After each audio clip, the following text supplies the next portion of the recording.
겸손과 기도.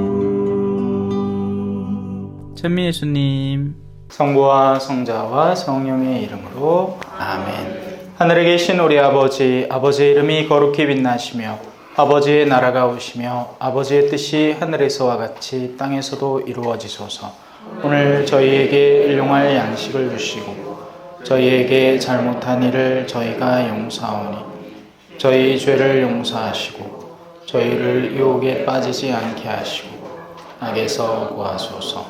아멘. 성부와 성자와 성령의 이름으로 아멘. 천미 예수님, 지난 시간까지 우리는 포도밭 노래에 대해서 배워봤습니다. 지금 우리 이사야서 하고 있고요. 5장 첫 번째 1절에서 7절까지를 지난 시간에 했습니다. 할 만큼 다 했다. 뭘 더 해야 되나? 포도밭아, 나와 포도밭 사이에 이 시비를 좀 가려다오. 할 만큼 다 했다. 하느님의 했으니 얼마나 철두철미하게 하고 완전하게 했겠습니까? 그죠? 그러니 당신께는 탓이 없다라는 것을 항변하는 얘기입니다.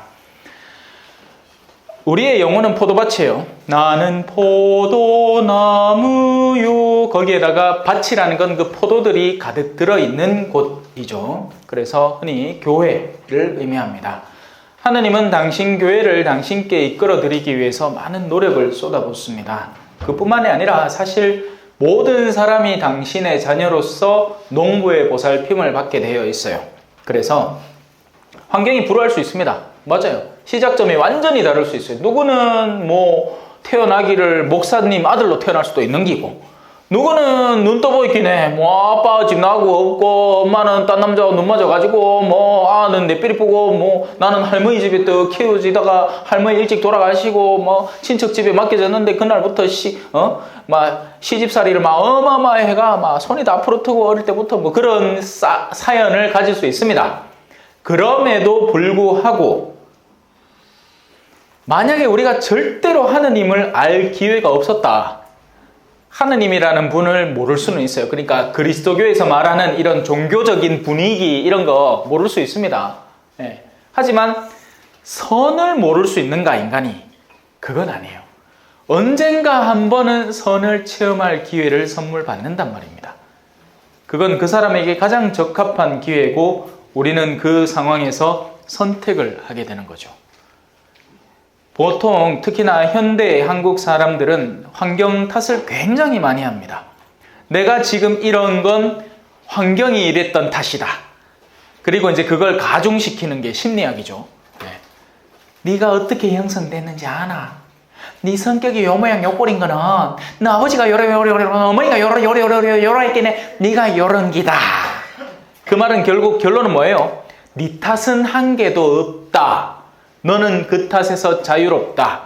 그러면 인간에게 자유는 무슨 의미이고 우리가 선하게 산다는 게 어떤 의미입니까? 그리고 반대로 악을 내가 저지르든지 말든지 그건 내가 형성된 일의 자연스러운 결과인데 내가 이 실리콘 뚜껑을 손가락만 놓으면 땅에 떨어지는 건 너무나 자연스러운 결과지. 아이고 니와 땅에 떨어졌노. 니는 땅에 떨어지면 안 되는 실리콘 뚜껑인데 니는 끝까지 손가락이 붙어 있었어야지. 암만 손을 놔도 이 손에 찰떡같이 붙어 있다가 다시 올라. 이렇게 얘기할 이유가 뭐가 있습니까? 이건 물건인데 물건. 사람은 물건이 아니란 말이에요. 사람은 결정하는 존재이고 사람은 스스로 선택하는 존재입니다. 어떤 것 사이에서? 선과 악 사이에서 말이죠. 그게 성경의 일관된 관점이고 때로는 그거를 적극적으로 묘사하죠. 내가 너희 앞에 두 가지 길을 놓는다.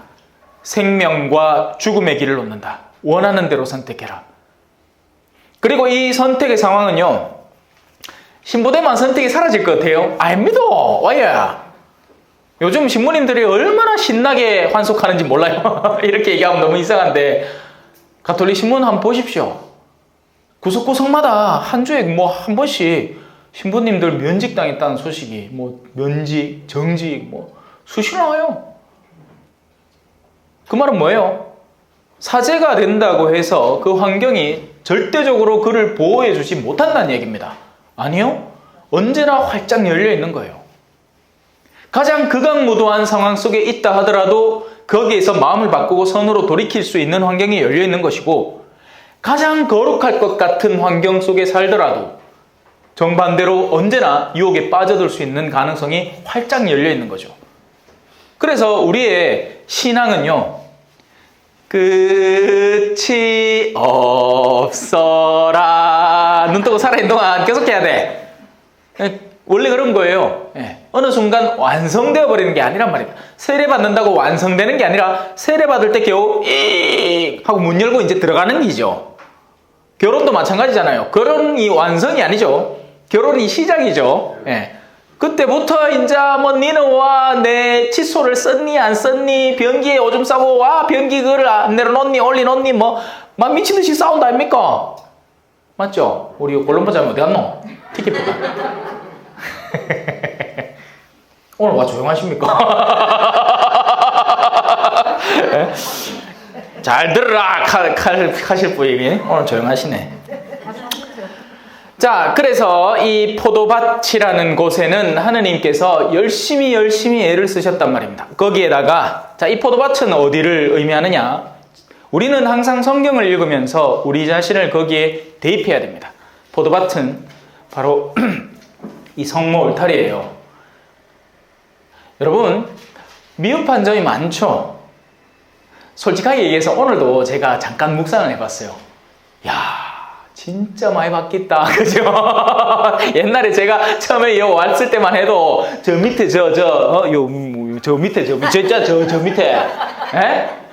막 금방 무너질 것 같은 건물 안에 들어가고 막 전부 다 막 의자도 꾸지리한 거 어디 지금 그래도 어디 좋은 것 같다 얻어놨네. 그때만 해도 막 의자 막 어디서 주 왔는지 막 희한한 거 하여튼 막 보면 막 지금은 휘황찬란하잖아. 그때 비하면 그죠? 성당 비슷하게 생기고. 언제나 여러분에게 필요한 것은 그때그때 채워지게 될 겁니다. 물론 그동안 이제 속을 많이 앓게 하겠죠. 하지만 그 내면의 작업이 진짜 우리를 채울 거예요. 이제 골룸보자면 오신다. 어서오세요.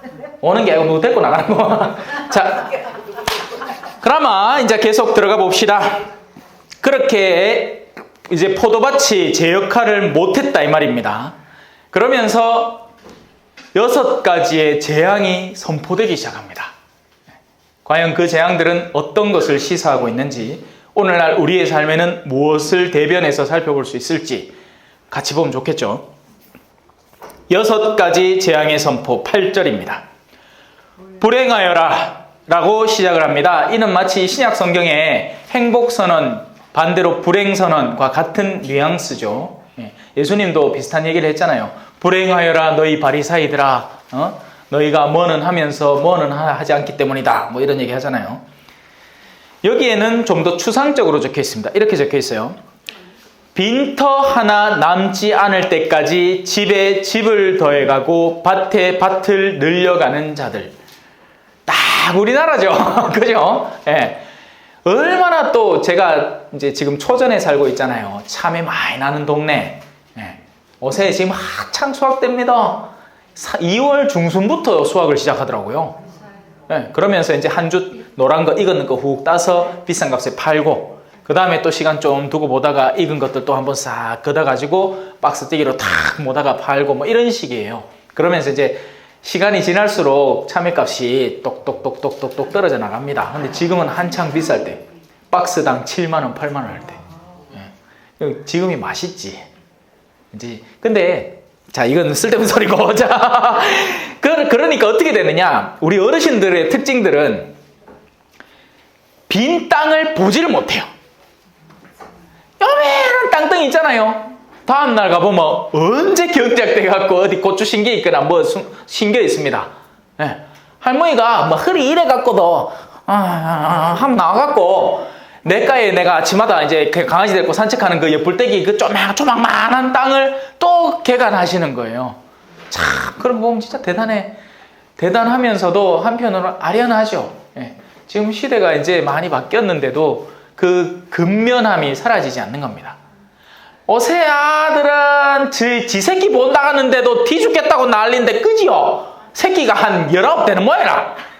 그것도 아니라 끼끗해봐야 둘아이 만개인데 그 아들 막 유모차 200만원짜리 태워갖고 막 끄시고 댕김에 카페 가갖고 막 친구들하고 심지어는 그것도 안 해. 아침에 나오면서 어린이집에 슥 갖다 놓고 자기들끼리 놀러 막 땡기고 이제 저녁에 씩 와갖고 데리고 간다. 아가 도대체 무슨 유대관계를 배우고 있습니까? 나는 안타까워 죽겠어요.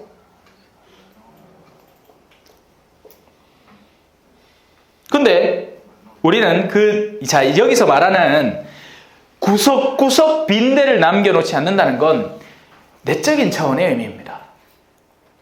마음이 너무 바빠. 제가 요즘 창세기 강의를 유튜브에서 하고 있거든요. 하느님은 일, 월, 화, 수, 목, 금이에요. 예. 원래 달력이 그렇잖아. 예. 그래서 첫째 날, 둘째 날 해서 그러면 안식일은 무슨 날? 토요일이죠. 예. 그래서 원래 안식일은 토요일입니다. 그라이끼네 뭐 여호와의 증인이나 어디 딴 데서 너는 와 일요일 날 그렇게 샀노? 원래 안식일은 토요일인데 넌 성경도 모르나? 하면 니야말로 성경을 모르나? 예수님이 부활하신 날을 우리가 기뻐하는 기지 우리가 언제 안식일 지키더나? 하면 됩니다. 근데 그거 하지 마세요. 싸우지 마시라고. 그런 사람들한테 싸움 걸어봐야 좋을 거 한 개도 없습니다. 예. 자, 하느님은 6일을 꽉 채워서 창조를 하셨습니다. 그리고 7일째에는 쉼을 창조하셨어요. 근데 그 쉼은 단순한 텅 빈 공간이 아니라 6일은 일상을 창조하시고 7일째에는 거룩함을 창조하신 거예요. 그래서 주일날 미사 나가야 되는 겁니다. 주일날 무턱대고 쉬라는 게 아니라 주일날은 영혼의 물을 채우는 시간이에요. 다른 날은 우리의 생존을 위한 시간으로 쓸 수 있는 거고요. 이해하셨죠? 너무 결벽증으로 이 돈내만 사로잡혀서 사시지 마시라고요. 여유를 창조하면서 살아가세요. 쉴 때는 확실히 쉬어주고 일할 때는 성실하게 일하고. 근데 이게 어디에 문제겠습니까? 우리가 왜 이러고 살고 있어요? 결국 마음의 문제인 거죠. 마음에 가득 들어있는 어떤 종류의 욕구가 내 삶에 빈틈을 주지 않는 겁니다. 보마 진짜 취미 활동을 진짜 미친 듯이 하려는 사람이 있습니다. 그런 사람 보면 무서워요. 막 산을 작정하고 올라가려고 해. 산을 그냥 즐기면서 올라가는 게 아니라 이 사람은 이 주에는 이 산 정상을 정복을 해야만 되는 거예요. 내 몸이 골빈이 나더라도. 그런 사람 옆에 있으면 골빈 납니다. 여행을 그런 사람하고 가잖아요. 그러면 바빠 죽어. 짐 싸갖고 여갖고 잠깐 보면 얼른 또 딴 데 가자. 그러면 또 하고 쫓아간다. 그러면 저녁에 이제 좀 쉬나 하는데 밤에 또 야경 보러 나가자. 그러면 또 막 쫓아나가야 돼. 이게 뭔 놈의 여행입니까? 여행은 그런 게 아니에요. 여행은 마음이 쉬는 곳입니다. 조용한 데 한 군데 정해가지고 도란도란 이야기도 좀 나누고 맛있는 거나 한 끼 먹고 나머지는 좀 푹 자고. 몰라, 저는 그래요. 저는.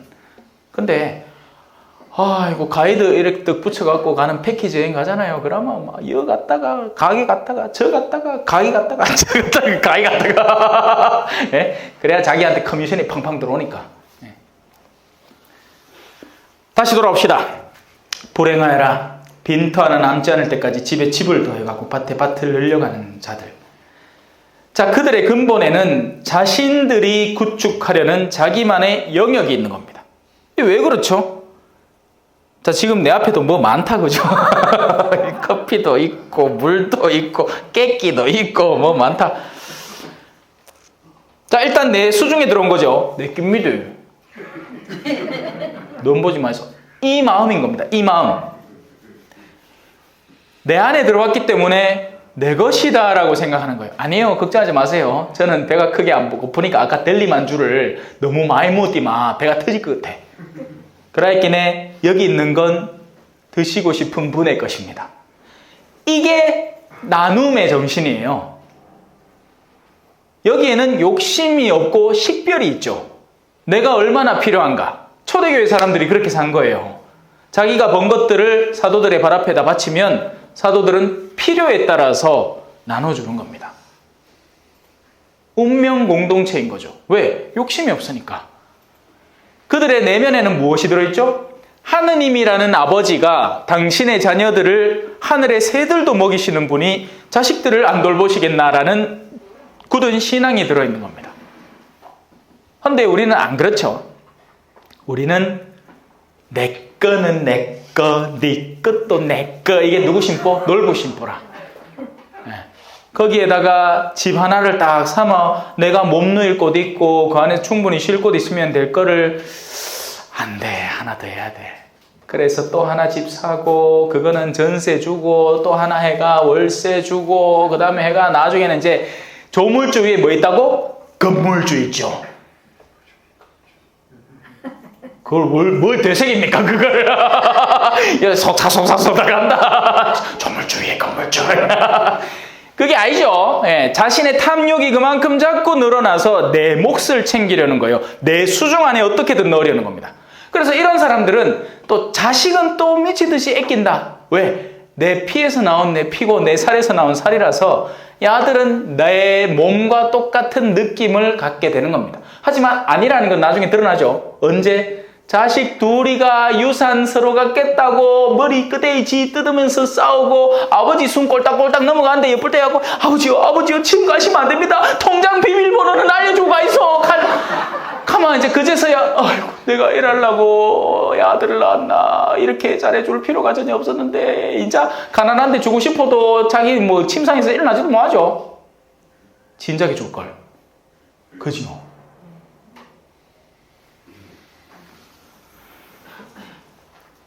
탐욕인 겁니다. 내 내면에 존재하는 나의 영역을 더욱더 확장시키고 싶어하는 그 욕심. 탐욕이죠. 탐욕은 언제나 어디서나 탐욕은 누구에게나 찾아와요. 가능한 일이에요. 모든 영역에서 우리는 탐욕을 부릴 수도 있어요. 심지어는 사람 관계도 탐욕을 부릴 수 있습니다. 내 사람 만들고 싶어하는 욕구예요, 그게. 그럴 이유가 전혀 없어요. 인연이라는 것은 와서 같은 방향을 바라보면 다 친구예요, 사실. 하느님 바라보고 있는 사람은 다 친구입니다. 하 사장님은 나를 아는 거죠. 언제고 나를 부르면 내가 찾아와 주리라는 걸 아는 거야. 그러니까 이제 숨은 카드로 딱 쓰시는 거지.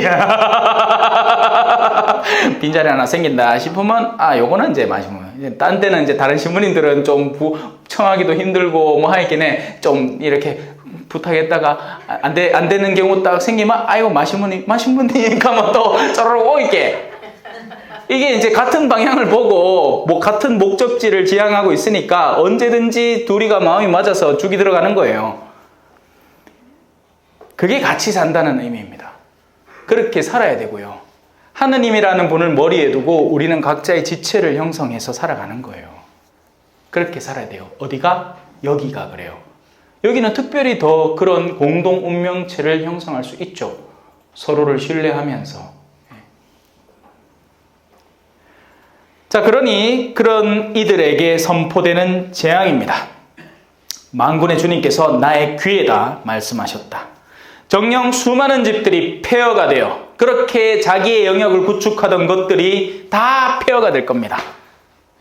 우리가 세상에서 구축한 나 자신이라는 것 자체가 이 지상에 존재하는 하나의 집의 형태를 갖고 있는 것이고 그것이 다 무너진다는, 폐허가 된다는 거죠. 요즘 시골 와보면요, 빈집 세피스입니다. 옛날에는 오만 사람들이 거기서 오만 역사를 써가면서 살았겠죠. 지금 가보면 빈집이 그 초전의 시내 근처에 조금만 나가도 무너져 내려가는 집들이 많아요. 옛날에는 그런 집들 대단했을 거예요. 초전 시내 아닙니까? 암만 초전이라도 시내가 있고 시외가 있잖아요. 또 그죠? 동네 마실이 있고 외곽지가 있단 말입니다. 인자는 외곽지가 더 잘 살아. 와, 귀농귀촌하신 분들이 돈 빵빵하게 들고 와갖고 전원주택 짓고 사시거든요.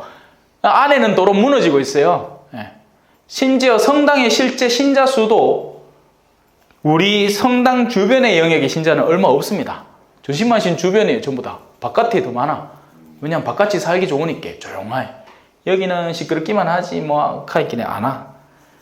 자, 폐허가 된다는 이미지는 우리가 갖고 있습니다. 하지만 우리 자신이 그렇게 되는 거죠. 전에는 고귀하게 여겨졌던 것이 더 이상 아무것도 찾지 않는 바람 부는 누구야. 옛날에는 그죠? 인물 좋고 돈 많고 할 때는 마치 돌아온 탕자 이야기처럼 둘째 아들이 아버지한테 금방 가산 받아와가지고는 옛다 야 내 오늘 막 한 판 쏜다 하면서 막 술 한 번 빡 돌리고 골든벨 땡 치면 그 주점에 있던 사람들 한 잔씩 딱 먹고 막 이러면 으악 하고 박수 쳐주고 막 찬양하죠. 근데 돈 떨어지면 어떻게 됩니까? 니네 언제 봤노? 니네 언제 봤노? 가잖아. 맞잖아요. 그죠? 세상은 그런 거예요. 폐허가 된단 말입니다. 하느님이라는 분 앞에 서 있는 사람은 초라한 집이 고귀한 집이 되는데 영혼을 얘기하는 거예요. 영혼을. 자신의 영역을 한껏 구축하던 세속의 사람들은 훗날 폐허가 된단 말입니다. 얼마 전에도 왜 또 아이돌 가수 한 명 죽었잖아. 자살했잖아요. 그죠? 서울시장. 네? 서울시장. 서울시장이 누굽니까? 난 누군지 모르는데. 서울시장 전사했잖아요. 아, 서울시장도 그랬어요. 그 사람 말고 아이돌, 뭐, 어린 아이 있어요. 하여튼, 그래, 서울시장도 그렇고, 뭐, 자살한 사람이 뭐, 하늘입니까? 가이는 문민이가 그러긴 난 이름도 잘 몰라. 하여튼, 뉴스 보이 막 나오더라고요. 안타까워 죽겠어요. 그렇게 잘 나가고, 한껏 막 자기 영역을 구축해내던 사람들이 뒤돌아보면 다 폐허가 돼 있어. 그리고 그런 사람들은 잠깐 지금의 뉴스거리나 되니까 사람들이 기억해주고 하지. 지나가서 막 몇십 년이 흘렀는데 그때 아이돌 가수 누구 하고 떠올려준 사람 누가 있습니까? 아무도 없지. 그죠? 제 어린 시절에 우상이었던 서태지와 아이들의 양현석, 예? 그거 난리 났잖아요. 뭐 승리 사건하고 막 연계돼가지고 뭐 마약 어쩌고 저쩌고 막 했으면 인자는 꼴도 보기 싫어. 오 그대여 가지 마세요. 그 세대인데. 아니 어느샌가 돌아보니까 저도 40 중반이더라고요. 옛날 같으면 일찍 낳으면 할아버지다 할아버지. 우리 동네 그 볼리비아 아들은 일찍 낳거든요. 16살에 하나 놓고 30살에 할매 됐고요. 진짜 맞닥하네. 맞닥하잖아.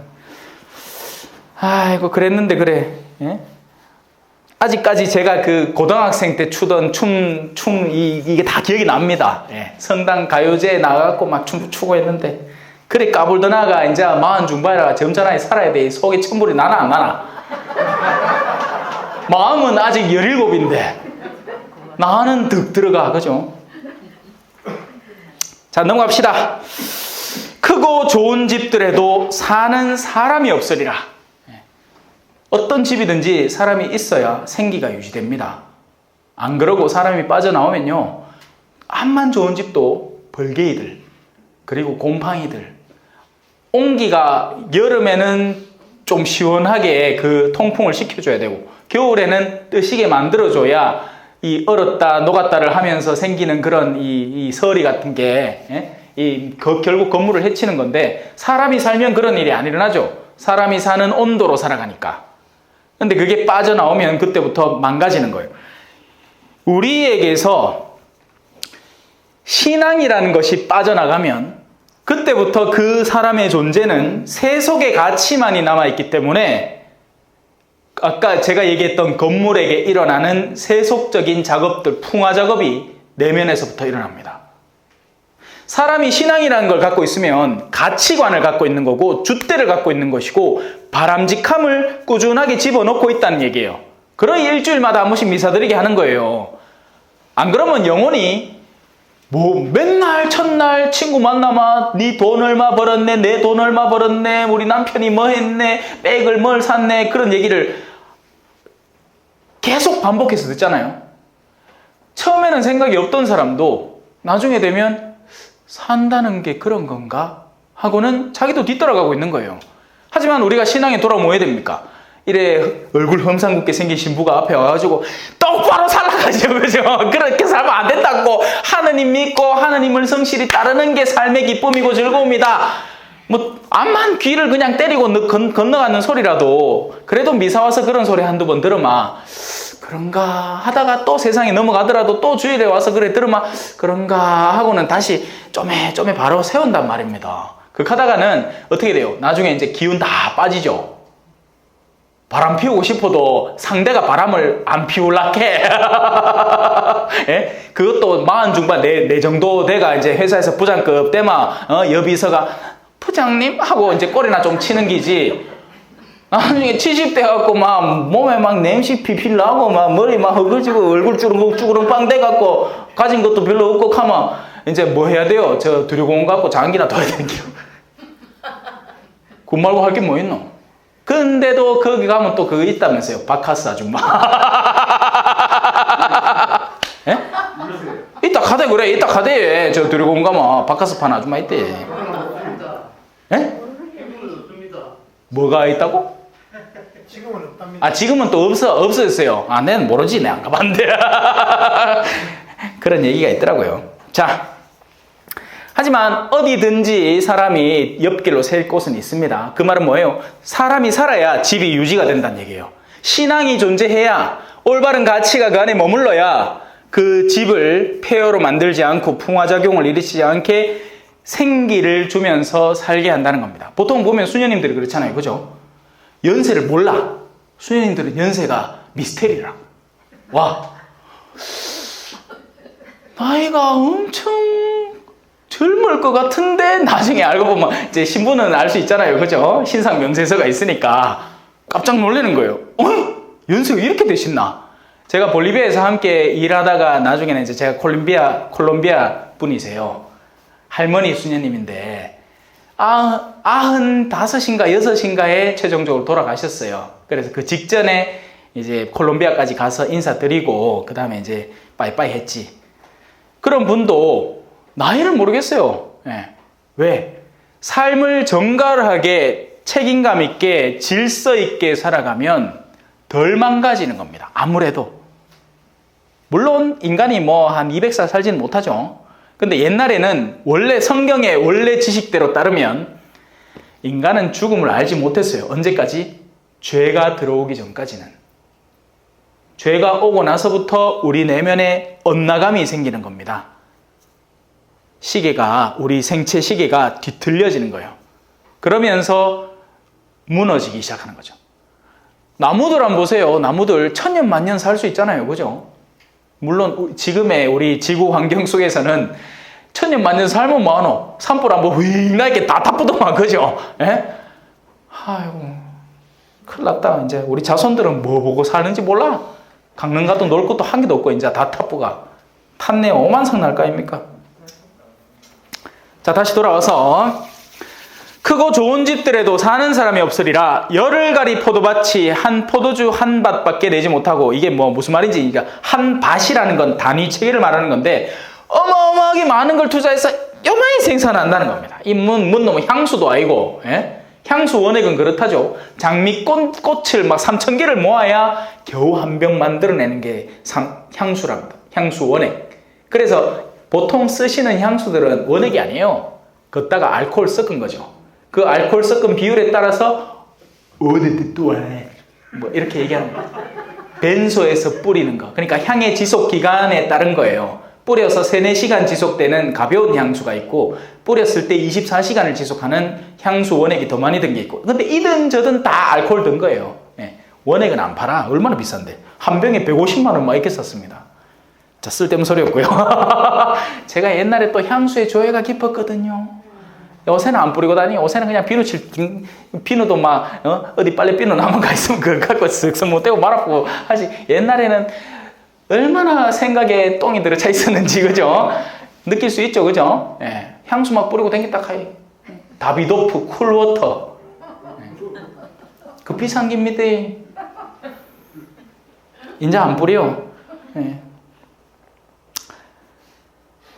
자, 그렇게 많은 것들에 공을 들이지만 쏟아져 나온 것, 자기들이 수확하는 것은 없으리라.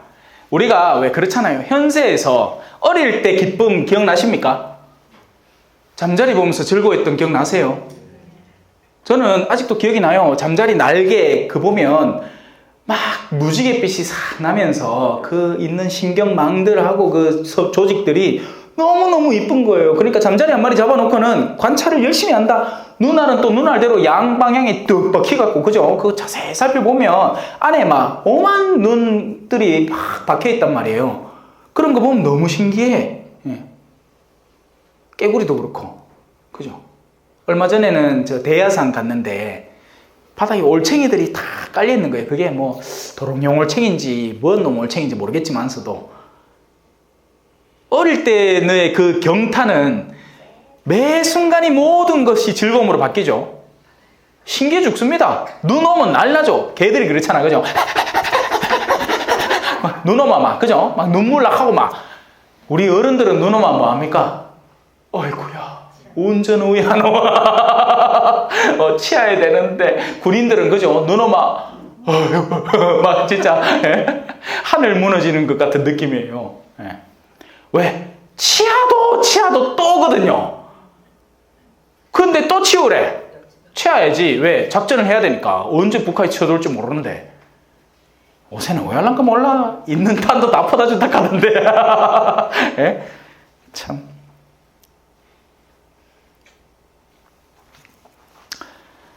한 호메르의 씨앗이 곡식 한 에파밖에 내지 못하리라. 새 속에 젖어 들어가면 갈수록 기쁨이 축소되는 겁니다. 맞잖아요.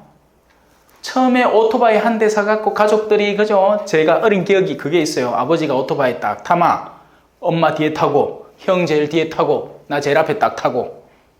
그거 잘 타야 돼. 왜? 앞에 뜨거운 데 있거든. 그 다리 잘못되면 다리 시뻘겋게 딘다카 있긴 해. 그런데도 그 오토바이 한 대 한 식구가 타고 재밌다고 돌아다니다 가해. 그렇게 하다가 지금은 어때요? 아빠 차 한 대, 형 차 한 대, 내 차 한 대. 차 한 대씩 다 갖고 있어도 기쁨이 어디 있어요? 요 다음 차는 뭘로 바꾸지? 극하고 앉았지. 갈수록 기쁨이 상쇄되어 가는 겁니다. 새 속에 젖어들면 젖어들수록, 마음이 탐욕에 빠지면 빠질수록 소박한 것에 감사할 줄 모르는 마음이 되어버리는 거죠. 각박한 마음이 되는 겁니다. 이 맛있는 빵을 먹지도 않고, 그죠? 왜? 배시떼기가 부르니까 델리 만주를 많이 먹어.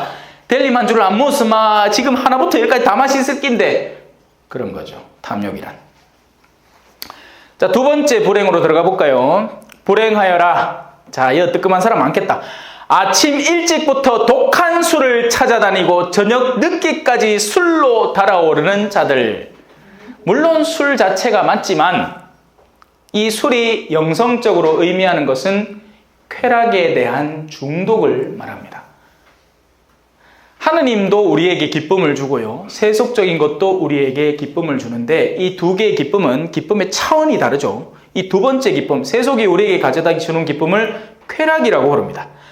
하느님의 기쁨은 마치 오래 묵은 와인처럼, 이 또 비유도 술로 해가 이상한데 중후하고 이 깊은 맛이 있습니다.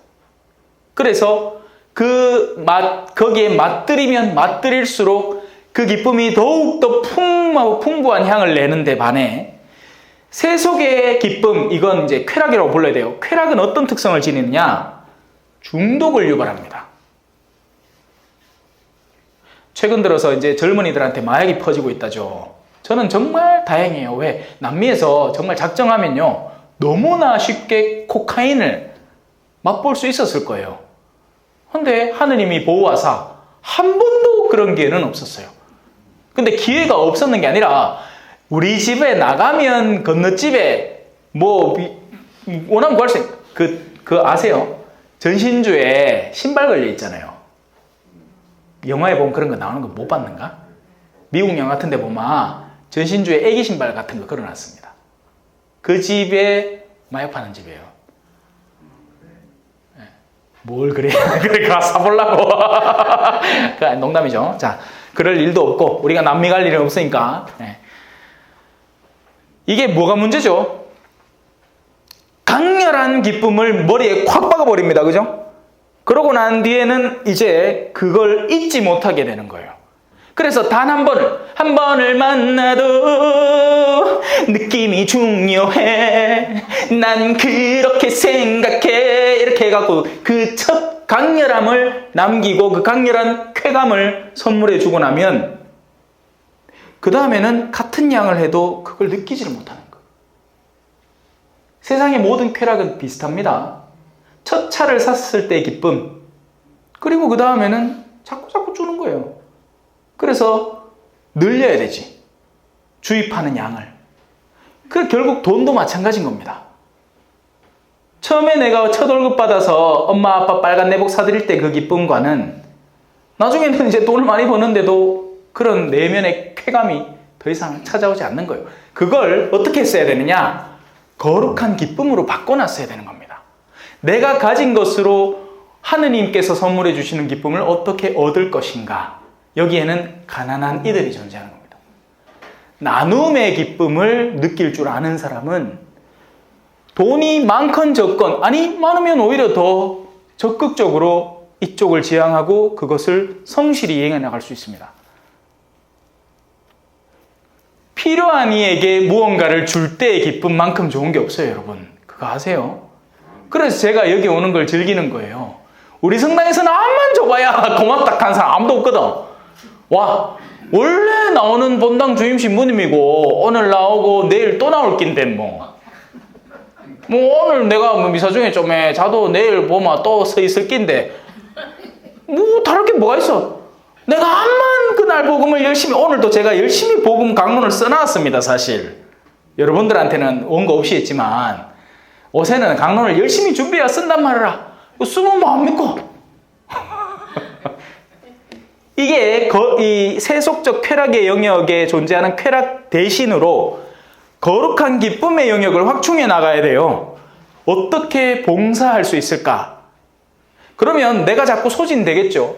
그러나 그 소진되는 만큼의 영혼의 기쁨은 아무도 못 뺏어갑니다. 이건 나의 고유한 내면의 영역이기 때문이죠. 이건요, 뺏길 수 있어요. 맞잖아. 차 한 대 샀어. 막 그날 너무 좋았는 거예요. 근데 그 다음날 내 딸내미가 아빠 사랑해를 차에다가 못으로 3개나 붓네. 이거 지일까 살릴까? 어떻게 해야 돼? 칭찬해줘야 돼요? 딸을 사랑하면 이 기쁨을 아는 사람이라면 칭찬을 해줄 거예요. 너무 고마워 우리 딸, 아빠를 사랑하는구나. 하지만 딴 차에는 그러면 안 돼. 이렇게 조언해주고 기쁘게 받아들이면 되겠지만 이 아빠는 이 차를 위해서 미친 듯이 애를 써온 거예요. 할부가 60kg 남았어. 한 달 월급에 반씩 지금 넣어야 되는 그 판인데 딸내미가 샀는 그날 차를 못으로 그 땅으로 끌고 나면 그 딸내미 뺨 따고 오늘 불납니다.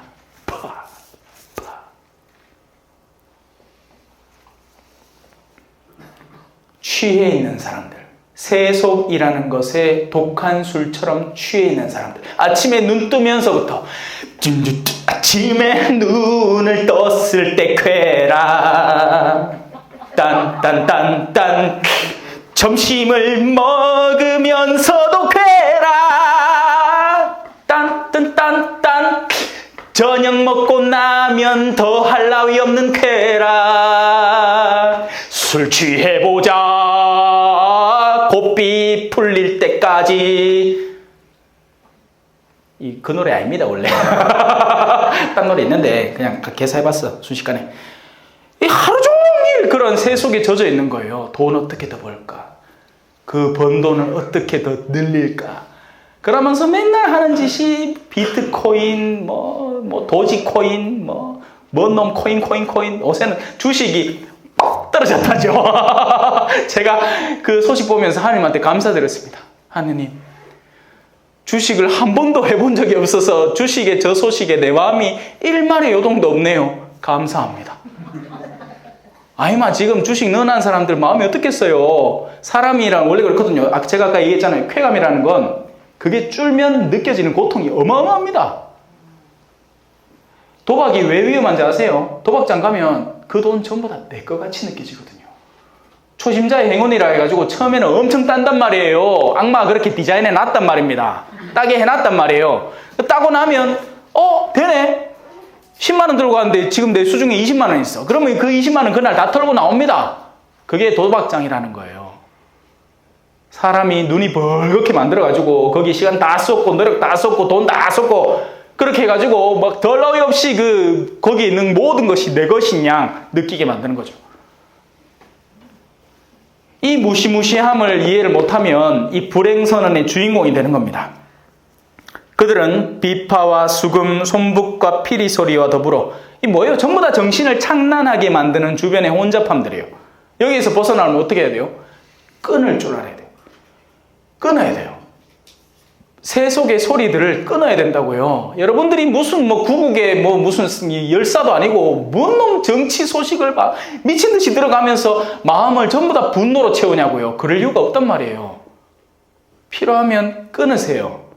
그리고 내 방부터 정리해 나가야죠.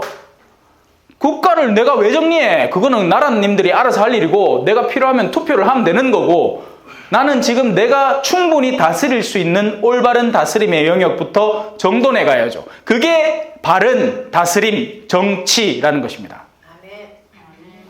거기부터 안 하면 암만 내가 오만 정보들을 다 꿰차고 있어가지고 언놈 나쁜 놈이네 하고 맥날 캐봐야 아무 소용없어요. 자기 자신도 못 다스리는 사람이 뭘 하겠어. 성경에 나오죠. 작은 일에 충실한 사람은 큰 일도 맡길 것이다. 맞아요.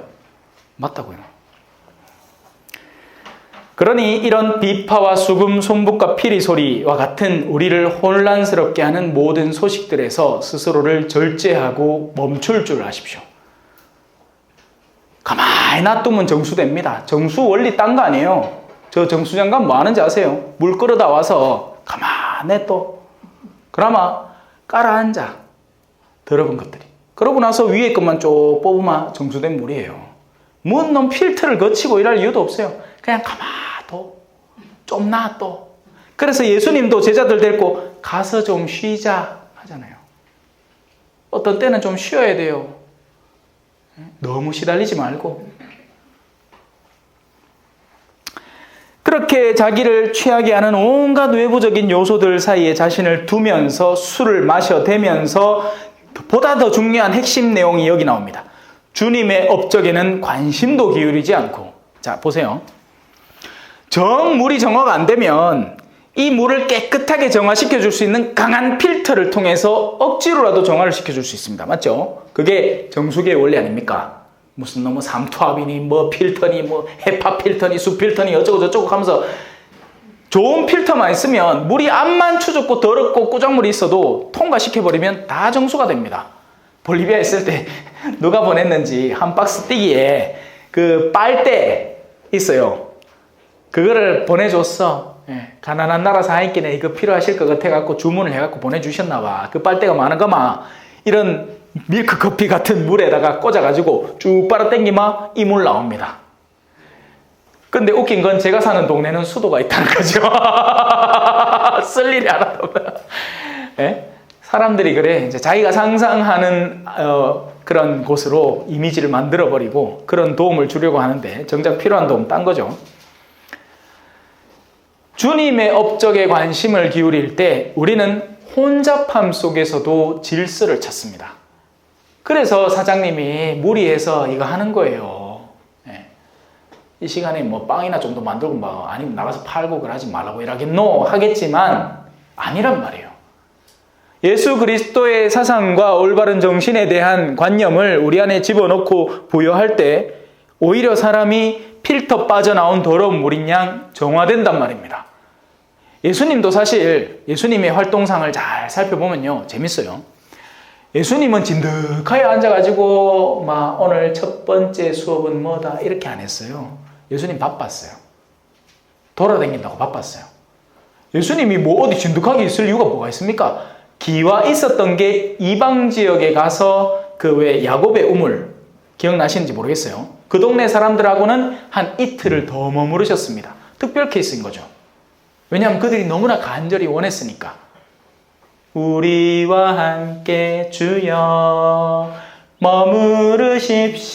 머무르십시오. 식탁에 같이 앉아 캐사이킨에 머물러 주신 거예요. 나머지 영역에는 어떻게 했느냐? 가서 가르치고 옮겨가고 가서 가르치고 옮겨가고 길 가는 길에 제자들 가르치고 뭐예요? 당신의 필터가 세상에 존재하는 이상 자신이 만나는 모든 물들을 정화시킬 준비를 그 순간순간마다 하려고 애를 쓰셨단 말입니다. 그래서 우리도 가능하단 말이에요. 단 한 번의 주님의 가르침을 만나더라도 그것을 내가 정말 진심으로 정식으로 제대로 만나면 우린 정화된단 말입니다. 주님의 업적에는 관심도 기울이지 않았던 것이 그들의 죄였던 거죠.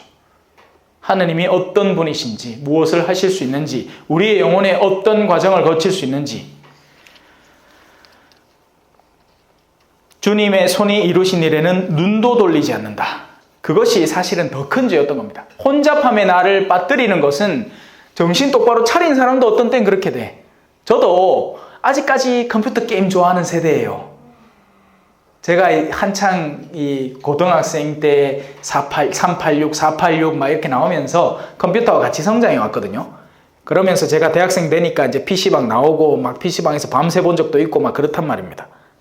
그러니까 지금 신분대도 쉴 때 이거 조이스틱 들고 컴퓨터 게임 한 판 해요. 총 쏘는 거. 그렇게 하다 보면 어떻게 되겠습니까? 너무 재밌어. 그럼 어떤 때는 미사 직전까지 하다 뭐요? 하고 쫓아 내려간단 말이야. 이게 뭐예요? 흔들린 거지 잠깐. 그러면서 아유 주님 죄송합니다. 다음에는 절제 있게 할게요. 이러면 안 되겠습니다. 흔들릴 수 있어요. 하지만 주님에게 붙어 있으면 언제고 나를 바로 세울 수 있는 기회가, 그러니까 이 위에 딱 걸어놓은 튼튼한 못이 하나 있어서 밑에가 암만 흔들려도 중심을 잡고 있는단 말입니다.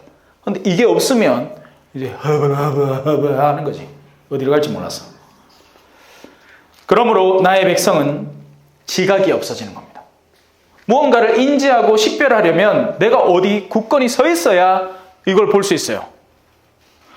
이게 네모난 모양이냐 동그란 모양이냐를 보려면 어느 지점을 확실히 정하고 나서 그걸 관찰해야 지금 보기에는 네모난 모양입니다. 내가 밑으로 내려가면 지금은 동그란 모양입니다가 되는 건데 이게 지금 내가 뭔 모양인지 내가 잘 모르겠는데 이거 어떻게 봐야 되는지 모르겠습니다. 이거 이제 볼까요? 이렇게 해서 하면 안 되는 기란 말입니다. 무슨 말인지 알겠죠? 예수 그리스도 안에 굳건히 있어야 지각이 생기는 겁니다. 그게 없을 때 우리는 줏대 없는 사람이 되고 이리저리 나의 욕구에 끌려다니는 죄수가 됩니다. 그래서 지각이 없어 포로로 끌려가는 겁니다. 자, 여기 이제 재밌는 파트가 나옵니다. 귀족들은 굶주리고 평민들은 갈증으로 목이 타리라. 귀족들이 느끼는 건 굶주림, 밥이 없을 때 느끼는 거죠. 평민들이 느끼는 건 갈증, 물이 없을 때 느끼는 겁니다. 그죠? 이 둘 중에 뭐가 더 중요하게요? 물입니다. 이거는 없으마 내 배 크기에 따라서 길게는 한 달도 삽니다. 이거는 없으마 3, 4일을 못 버팁니다. 귀족은 먹을 게 없어 굶주립니다. 평민들은 갈증이 그러니까 마실 게 없어 갈증으로 목이 탑니다. 평민들이 더 절실하죠. 신앙의 영역 안에서 귀족은 누구냐? 성직자 수도자입니다. 우리는 암만 없어도 그래도 마실 물은 있어. 매일같이 기도하고 아침에 눈 뜨면 알아서 미사 드려주고 한단 말이에요. 근데 여러분들은 진짜 작정하고 신앙의 요소가 빠질 때 영혼이 말라 죽기 시작합니다. 자, 그런 상황이 연출된다는 거죠. 지금 이 불행의 선언, 독한 술을 마시는 사람들로 인해서 그렇다는 겁니다. 그런데 지금 이 독한 술을 그러면 누가 마시고 있겠습니까? 원래는 그런 귀족을 포함해서 백성들까지 이끌어야 하는 어떤 존재가 세속에 취해 있는 거죠. 교회가 세상에 취해버릴 수도 있습니다. 하느님의 일에 신경 쓰지 않고 어떻게 하면 우리 지역 사회 발전 사업을 뭔가 증가를 시킬까? 우리 부동산의 크기를 넓힐까? 어떤 건물의 저당권을 어떻게 설정할까? 임차인은 누구를 구할까? 이딴 식으로 생각을 하기 시작하면서 온갖 세속적 사고에만 빠져 있으면 사제도 수도자도 그 안에 포함된 신자들도 다 굶어 죽습니다. 뭘 먹어야 될지 몰라서. 그 최종적인 결과의 증거들이 수시가 옷 벗는 거예요. 신자들은 이 신천지 같은데 휘휘 넘어가는 거고, 성당 댕기면서 다른 한편으로 전보로 댕기고 그렇게 사는 겁니다. 지금 이미 그렇단 말이에요, 사실. 여러분 주변에 많을걸. 지금 남 얘기하는 게 아닙니다. 우리 얘기예요. 우리 한국 교회 이야기입니다. 자, 그리하여 저승이 목구멍을 한껏 벌립니다. 소아데레사 성녀가 그랬죠. 언니, 우리 열심히 기도해. 얼마나 많은 영혼들이 지옥에 떨어지고 있는지 몰라. 지금은 더 떨어질 거예요. 옛날에는 자살을 하면 심각한 일이었습니다. 근데 지금은요, 자살이라는 게 마치 무슨 유행처럼 번지고 있죠. 사실 아니다. 힌트만 슬쩍 드리자면, 교회 내에도 많이 슬슬 퍼져가고 있습니다, 여러분.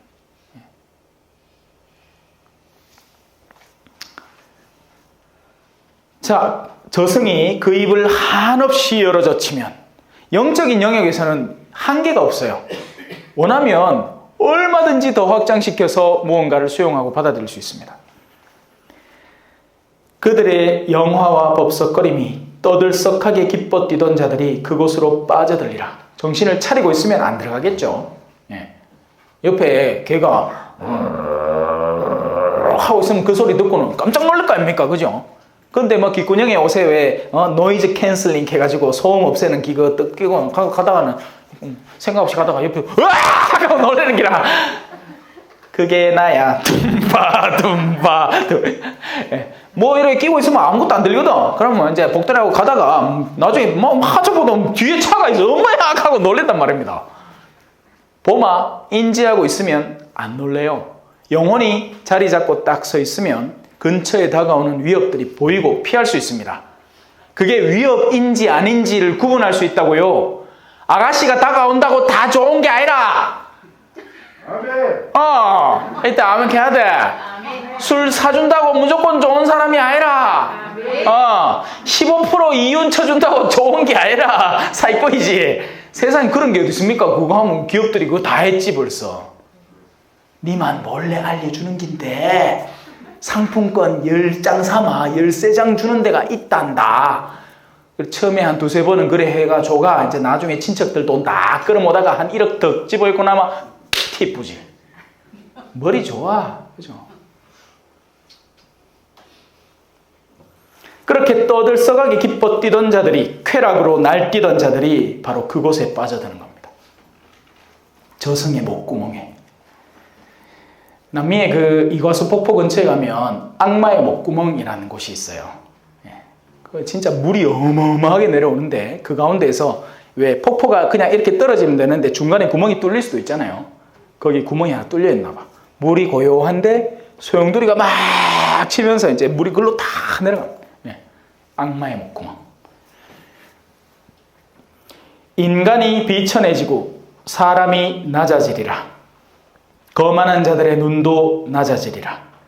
그러나 만군의 주님께서는 공정으로 드높으시고 거룩하신 하느님께서는 정의로 거룩하심을 드러내시리라. 지난 시간에 공정에 대해서 열심히 설명드렸죠. 하느님은 공정하신 분이십니다. 그 공정함을, 하느님을 믿는 이들에게는 그 공정함이 내재되어 있고 올바른 공정함이죠. 선에 눈 떠 있는 공정함. 세상도 공정함을 외칩니다. 똑바로 해달라. 내 재산이 100억인데 이게 하면 이제 이자를 너무 많이 하면 내 세금을 너무 많이 내니까 이걸 똑바로 해달라. 우리는 그걸 공정함이라고 착각하죠? 아니요. 그들은 탐욕에 이미 절여져 있는 사람들입니다. 그들은 가진 것도 오히려 더 적극적으로 선물해 줄 필요가 있어요. 자기의 이득을 더 취하려고 하는 게 문제가 아니라. 신자들 중에 청원기도 바치라 하마 막 그런 기도 바치는 사람이 있어요. 우리 사업 잘 되게 해주시고 그럼 이미 지금까지 잘 된 건 어쩔 낀데 그런 생각은 한 번도 안 하는 거예요. 항상 내가 이미 갖고 있는 것보다 더 확장해 주시고 이 말입니다. 하느님은 아니 니한테는 충분히 줬는데 니는 이제 네가 가진 걸 도로 나누어야 될 입장인데 그건 싫은데요. 우리 시어머니가 나를 너무 괴롭힙니다. 사업은 뭐 일단 그렇고 시어머니 좀 어떻게 좀 바꿔주이소. 남편 좀 바꿔주이소. 네 남편 그래야 네가 정신을 똑띠 차리고 산다. 네 그마저 남편이 네가 원하는 그대로 움직여주면 안 했나? 네 완전히 딴 생각을 팔려가지고 말도 안 되는 짓거리 하고 댕겼기다. 그러니까 오히려 그런 상황 자체에 감사도 할 줄 알아라. 모든 것이 잘 되면 사람이 뭐 정갈해질 것 같아요? 아니에요. 모든 것이 잘 될 때 오히려 마음이 딴 데로 셉니다. 뭔가 신경 쓸 거리가 하나쯤은 있어야 거기에 마음 걸고 하느님도 찾고 그런 거죠.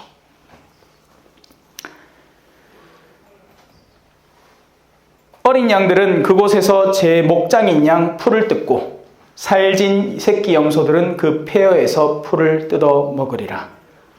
사람들이 없어서 황폐해진 그곳이 오히려 그 자기를 누일 곳 없는 사람들에게 위안처가 되는 겁니다. 자, 다음 불행으로 넘어갑시다. 불행하여라. 거짓의 끈으로 죄를 끌어당기고. 거짓은 사람을 점점 더 좀먹습니다. 거짓은 우리를 순식간에 우리가 처해 있는 공경에서 빠지게 만드는 듯이 느끼게 해주죠. 거짓을 얘기하면 그 순간의 상황을 모면할 수 있으니까. 하지만 악마는 거짓의 아비입니다. 그리고 거짓은 궁극적으로 마지막으로 한 사람을 어둠에 빠뜨리는 데 목적 지어져 있습니다. 그러니 차라리 침묵이 나아요. 거짓보다는. 소소한 거짓말이라도, 그러니까 농담과 거짓은 다른 거예요. 농담은 할 수 있습니다. 농담은 상황을 유쾌하게 만들고 그냥 이제 웃자고 하는 거고, 뭐 개그맨들이 다 하는 얘기가 다 어떻게 보면 거짓말이죠. 근데 그건 거짓말이 아니라 농담이에요. 농담. 유흥이죠. 유흥. 근데 그게 아니라 거짓말은 사소한 것이나마 상대를 기만하려는 의도가 담겨 있습니다. 그렇게 해서 나를 굳건히 세우려는 거죠. 대표적인 게 이런 게 있습니다. 나는 대학을 못 나왔어. 근데 내가 어울리는 성당 자매들이 한 서너 시가 전부 다 대학교 나온 출신인 거예요. 그러니까 뭐 나도 어느 대학 나왔다 캐푸는 기라. 꼴리기 싫어서 상대들 앞에서 나의 입지를 구축해 놓고 싶어서. 그럼 나중에 어떻게 되겠습니까? 들통나겠죠. 내가 안 해본 건 결국 들통나게 돼 있어요. 그러면 그때는 오히려 더 마음이 둘 중에 하나지. 내가 어둠으로 그렇게 끌어들인 나 스스로 거짓의 끈으로 끌어당긴 죄악을 극복하고 이겨내든지 아니면 더한 어둠으로 빠져들든지 둘 중에 길이 선택되는 겁니다. 애시당초 이런 선택에 가닿지 않도록 예할 것은 예하고 아니할 것은 아니하는 게 차라리 나아요. 그리고 침묵하는 게 더 낫고요. 그렇게 거짓의 끈으로 죄를 끌어당기는 겁니다. 저 앞에 똥차가 있는데 그 줄 묶어 나가고 이제 거짓을 하면 할수록 나한테 자꾸 끌어당깁니다. 술에 줄을 당기듯 죄악을 끌어당기는 자들. 우리가 볼 수 있게 그분께서 당신을 빨리 서둘러 해보시라지. 우리가 알 수 있게 이스라엘의 거룩한 분의 뜻이 드러나 이루어져 보라지 하고 말하는 자들. 무슨 말이에요? 거짓말을 하면 세상에서 내가 욕구하는 것을 얻어낼 수 있단 말입니다. 빠르게. 하지만 진리를 추구하는 우리들, 신앙인들은 야, 하느님 다 보신다.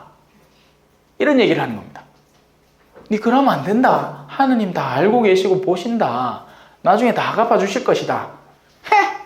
하느님이 보시면 빨리 해보라지.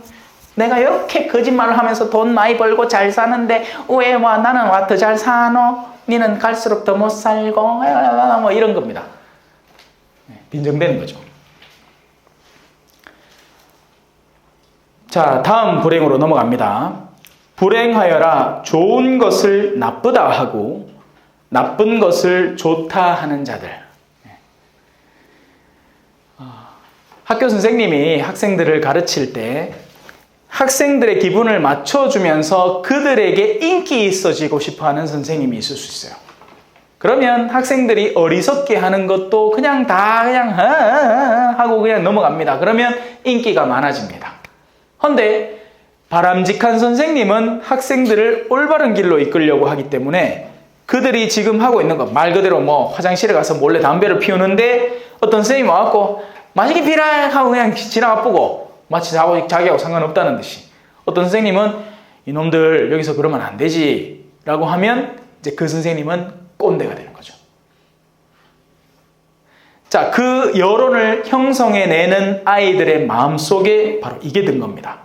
좋은 것을 나쁘다, 나쁜 것을 좋다고 하는 겁니다. 우리의 내면 속에도 언제든지 일어날 수 있는 저항감이에요. 좋은 것을 좋다고 해야 됩니다. 근데 그게 식별이 제대로 안 될 때 우리는 거꾸로 살고 있는 거죠. 어둠을 빛으로 만들고 빛을 어둠으로 만드는 자들. 이건 좀 더 가볍게 생각해서 와, 인기 스타 연예인들 있잖아요. 그런 사람들 보면 진짜 우리가 스타라고 부르는 이유가 뭡니까? 밤하늘이 시커먼데 거기서 반짝반짝 빛나는 사람들이니까 스타 하는 겁니다. 하지만 사실 그들은 스타가 아니에요. 연예계의 산업이라는 것은 스폰서가 있고 광고주가 원하는 것이 있고 그것을 위해서 이들을 무대 앞에 내세워서 쓰는 소모품입니다.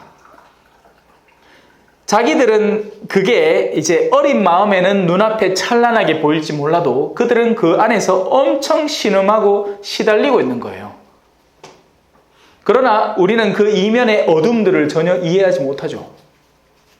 그래서 그들을 빛이라고 얘기하는 겁니다. 수많은 광고들과 영화산업계는 그렇게 해서 이 인기인들을 만들어냅니다. 또 경제적으로도 부유한 사람들, 우리는 그들을 칭송합니다. 아니에요. 자발적인 가난이 훨씬 낫습니다. 필요한 것에 자족할 줄 아는 사람이 100배 낫습니다. 이렇게 하지 마십시오. 어둠을 빛으로 만들고 빛을 어둠으로 만들지 마십시오. 보다 소중한 가치는 영혼 안에 존재하고 신앙이 진짜 빛입니다. 쓴 것을 단 것으로 만들고 단 것을 쓴 것으로 만드는 자들 다 똑같아요. 자, 넘어갑시다. 제일 짧은 불행선언인데요. 불행하여라 스스로를 지혜롭다 하는 자들, 자신을 슬기롭다 여기는 자들, 여기서 끝나버립니다. 그만큼 다른 불행들은 설명이 필요하고 그것이 이런 이유로 그렇게 불행하다라는 것을 드러내줘야 했던 한편 이 두 파트는, 이 두 줄은 스스로를 지혜롭다, 자기를 슬기롭다 여기는 자들은 그 자체로 어마어마한 불행이 시작되는 겁니다. 자기가 똑똑하면 더 이상 다른 존재의 이야기를 듣지 않으려 하겠죠. 무신론자들이 흔히 유신론자들 앞에서 그렇게 처신합니다. 개신교 신자들이 흔히 천주교 신자들 앞에서 그렇게 처신합니다. 그래서 제가 아까도 넌지시 얘기했지만 여러분들과 싸우려고 드는 개신교 신자들은 그냥 지나가십시오. 그 갖다 붙어 싸우지 마세요. 시간 낭비입니다. 왜? 그들은 스스로를 지혜롭다고 여기기 때문이에요. 들을 생각이 하나도 없습니다. 오히려 자를 어떻게 하면 개신교 신자로 꼬수까? 오죽하마, 그죠? 지하철 타고 가는데 스님 머리에 떠감고 하나님, 이 사탄 마귀 든 자를 해방시켜 주소서 하고 앉았습니다. 그 스님이 지보다 100배 똑똑할 낀데. 불가의 가르침은 철학이란 말이에요. 철학은 어마어마한 사고의 과정을 필요로 합니다. 물론 스님들도 실망스러운 분들이 많긴 해. 그죠? 예. 근데 그렇다고 해서 전부 다 그렇지는 않을 거고, 뜬금없이 그냥 아무 자기한테 영향을 미치지도 않는데 옆에 가갖고 그 사람을 막 그렇게 하는 건 그 자신이 무식하다는 걸 드러내는 거죠.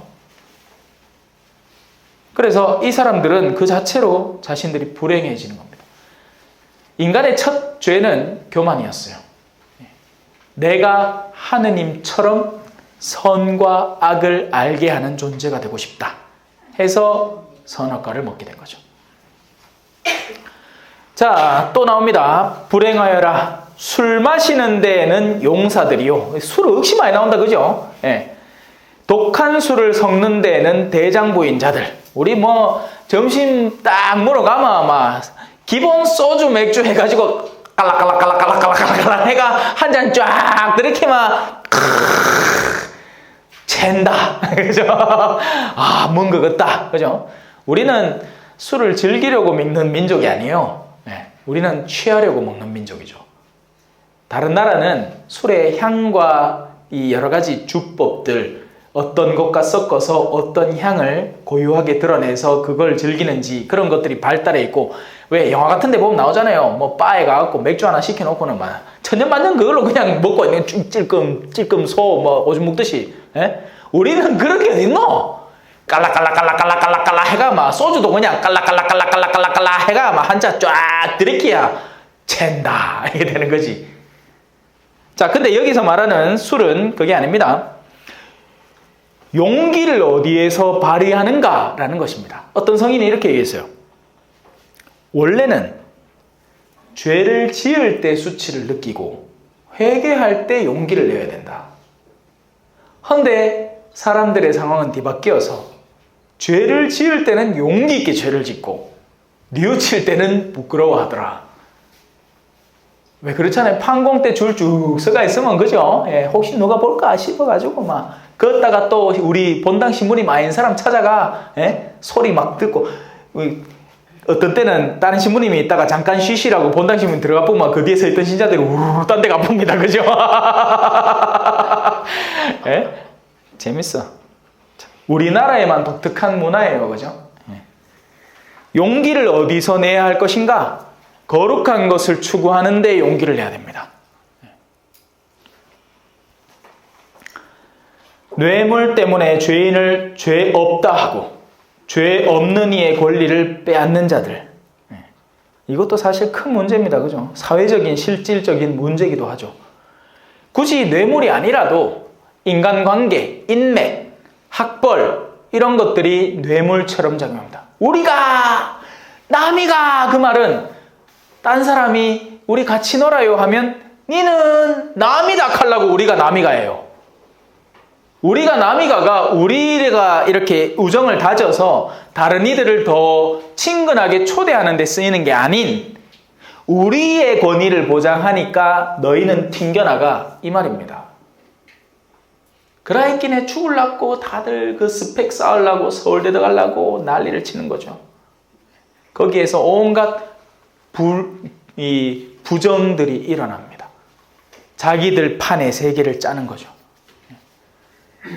여는 그런 건 없잖아. 누가 오겠다 해도 얼른 어이소까지. 아닌가? 여도 우리가 남이 갑니까? 아니잖아요. 뭐 그럴 끼나 있나 딱히. 그러므로 불길이 지푸라기를 삼키듯 건불이 불꽃에 쓰러지듯 그들의 뿌리는 썩고 그들의 꽃은 먼지처럼 날아가리라. 그들이 자신들이 의존하고 있는 뿌리 박은 자리는 썩어버리는 겁니다. 자신들이 굳건히 믿던 돈이라는 것이 나를 보장해주는 그 뿌리의 자리, 물질적인 안정성의 자리는 썩기 시작하는 겁니다. 그리고 그들이 내밀었던 꽃, 열매라고 생각했던 자신이 이룬 성과들, 그것들은 흩날려 버리는 거죠. 결국에는 뭐? 아무것도 없는 거예요. 빈손으로 하느님 앞에 서야 됩니다. 자기는 뭔가 굉장히 세상에서 쥐고 있다고 생각했는데 나중에 하느님 앞에 손을 펼치고 보니 하느님을 위해서라고는 아무것도 하지 않은 거예요. 자기의 이득만 취한 거죠. 그 사람이야말로 가장 불행할 사람일 겁니다. 그들은 만군의 주님의 가르침을 업신여기고 이스라엘의 거룩하신 분의 말씀을 경멸하였다.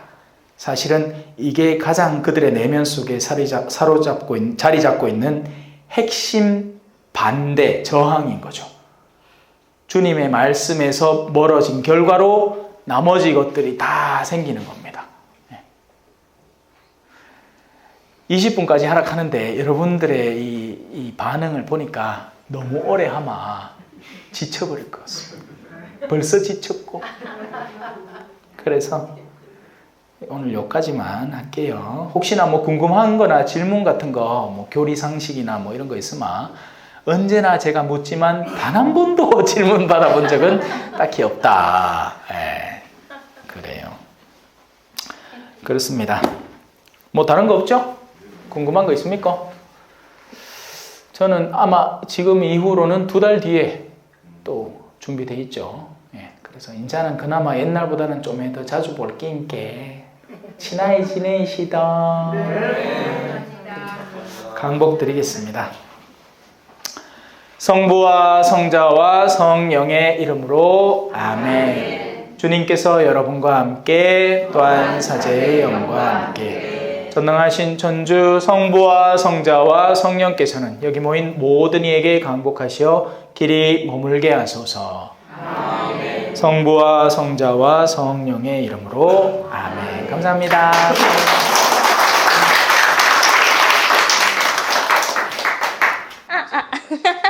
찬미 예수님, 겸손과 기도.